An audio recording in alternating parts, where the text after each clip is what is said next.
और फिर अचानक से डकी भाई का हुक्म आता है कि बंद कर दो ये चैनल। और फिर क्या, अगले ही दिन आपका यूट्यूब चैनल हवा में उड़ जाता है, आपका फेसबुक पेज बंद हो जाता है, इंस्टाग्राम आपका लॉगिन नहीं हो पाता और आपको व्हाट्सएप पर मुख्तलिफ नंबरों से मैसेजेस आए होते हैं, चुप कर जाओ वरना अगली वीडियो की जगह पे अस्पताल में दाखिल होगे। दोस्तों, अगर डकी को जयकांत शिकरे का पाकिस्तानी वर्जन कहा जाए तो ये गलत नहीं होगा। जयकांत शिकरे का एरिया में आया है तो साला गोवा के मैप में जिस गांव का नामो निशान नहीं है उस गांव में बुलाया मेरे को, क्योंकि ये एक आम यूट्यूबर नहीं बल्कि एक ऐसा गैंगस्टर बन चुका है जो जब चाहे जब इसका दिल करे किसी का भी कैरियर खत्म कर सकता है। जयकांत शिकरे हूँ, एक को गोली मार दूंगा। हाँ। दोस्तों, चंद साल पहले डकी को कोई जानता नहीं था और ये वो वक्त था जब यूट्यूब पर चंद एक बड़े नाम मौजूद थे और डकी कहीं गुमनामी की दुनिया में मौजूद था। फिर अचानक से कहानी बदलती है और डकी का कैरियर तब शुरू होता है जब वो शाम अदरीस को रोस्ट करना शुरू करता है। कुछ लोगों को शायद इस बात का पता नहीं है, लेकिन इसका जन्म ना हाईवे पे हुआ था, क्योंकि इतना घटिया एक्सीडेंट अक्सर हाईवे पे ही होते हैं। पहले फजलुद्दीन आके इस बंदी से पूछेगा शादी कर ले, फिर आगे से ना इस बंदी ने भावड़ा हो जाना। इसकी सारी ऑडियंस इस बात का इंतजार कर रही है कि कब इसकी शादी होगी, कब इसकी सुहागरात का व्लॉग यूट्यूब पे चलेगा और कब इसकी पैंट झोलियां बंद होगी। लेकिन रोस्ट भी ऐसा कि हद ही खत्म, खानदानी हमले, बीवी पर इल्जामात और जाती जिंदगी पर ऐसी सख्त तनकीद कि लोग दंग रह गए। फेसबुक पे, ट्विटर पे वो गंदी गंदी बातें लिखता गया just to get my reaction.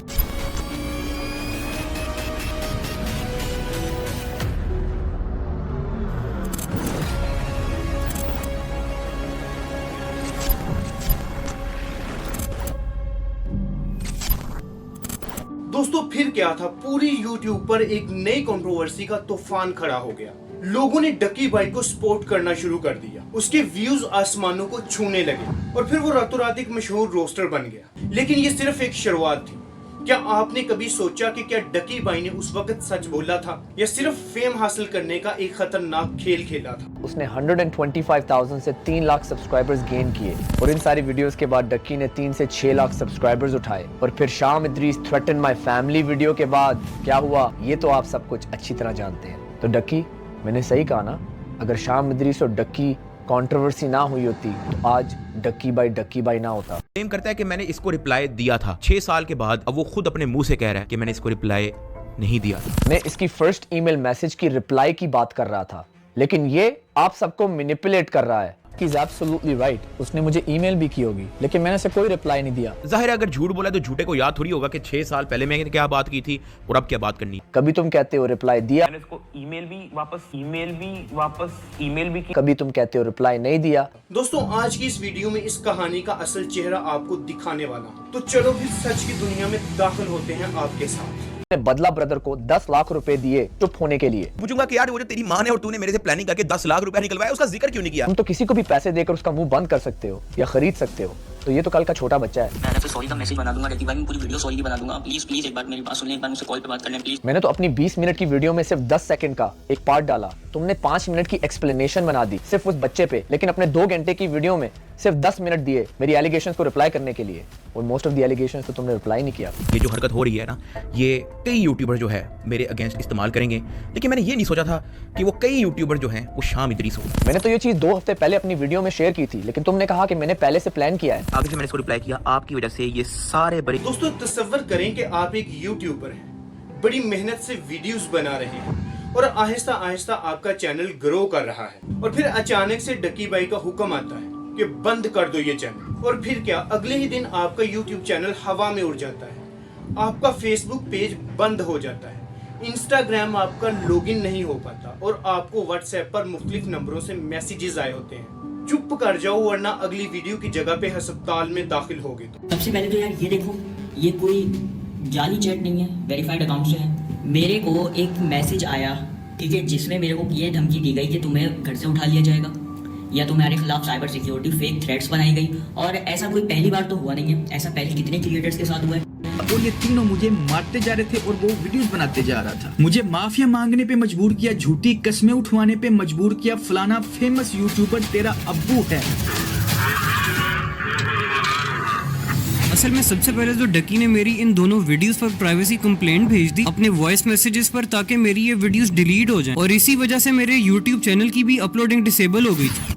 दोस्तों ये किसी फिल्म की कहानी नहीं बल्कि पाकिस्तानी सोशल मीडिया का असल चेहरा है। दोस्तों डकी भाई जो एक यूट्यूबर है अब सोशल मीडिया का एक गैंगस्टर बन चुका है जो जब चाहे जिसका दिल करे उसका कैरियर खत्म कर सकता है। दोस्तों झूठी FIR, पुलिस घर भेजना, व्हाट्सएप पर धमकियां देना और घर से उठवा लेना, ये सब क्या हो रहा है? और सबसे अहम बात कि ये सब कैसे हो रहा है? दोस्तों क्या आपने सोचा कि जो लोग सोशल मीडिया पर डकी भाई के खिलाफ बोलते हैं वो आखिर में कहां गायब हो जाते हैं? ये टू फेस टू साइडेड लोग हैं, लोगों को इन बातों का नहीं पता। ये ऑन कैमरा बड़े शरीफ होते हैं, डक्की सबसे बड़ा हरामी है। कोई भी पाकिस्तानी टिकटॉकर, व्लॉगर या इंस्टाग्रामर इसके खिलाफ वीडियो बनाता है ना, ये फौरन उसके साथ मिलता है, फौरन उसके साथ बात करता है और अगला बंदा समझता है और ये उसके मीठी मीठी बातें करता है। अगला बंदा समझता है यार कितना कोई अच्छा इंसान है, मैं तो इसके खिलाफ तनकीद की है। अल्लाह भाई डक्की ने अल्लाह की कसम उठा के बोला है कि उसने नानी वाले को कभी कुछ नहीं बोला कि वो किसी को भी कुछ करे। नानी वाला जो कुछ करता है वो अपनी मर्जी से करता है और इसमें डक्की इन्वॉल्व नहीं है। आपके पास कोई भी प्रूफ है? निकाले।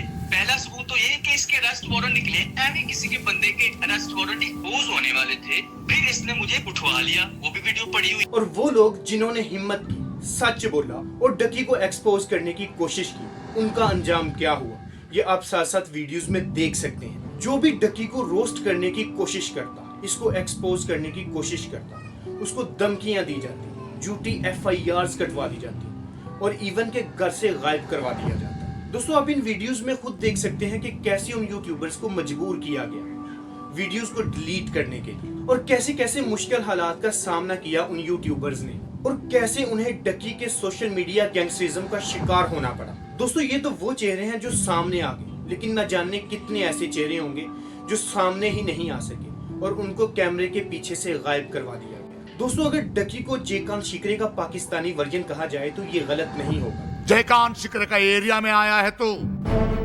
साला गोवा के मैप में जिस गांव का नामो निशान नहीं है उस गांव में बुलाया मेरे को, क्योंकि ये एक आम यूट्यूबर नहीं बल्कि एक ऐसा गैंगस्टर बन चुका है जो जब चाहे जब इसका दिल करे किसी का भी कैरियर खत्म कर सकता।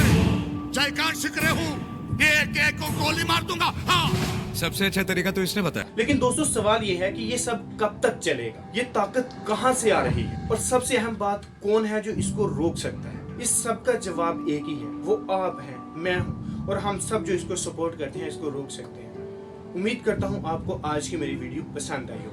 वीडियो पसंद आने की सूरत में मेरे चैनल को सब्सक्राइब करें, मेरी वीडियो को ज्यादा से ज्यादा शेयर करें ताकि ये वीडियो हर एक तक बआसानी पहुंच सके। मिलते हैं अगली वीडियो में, तब तक के लिए अल्लाह हाफिज।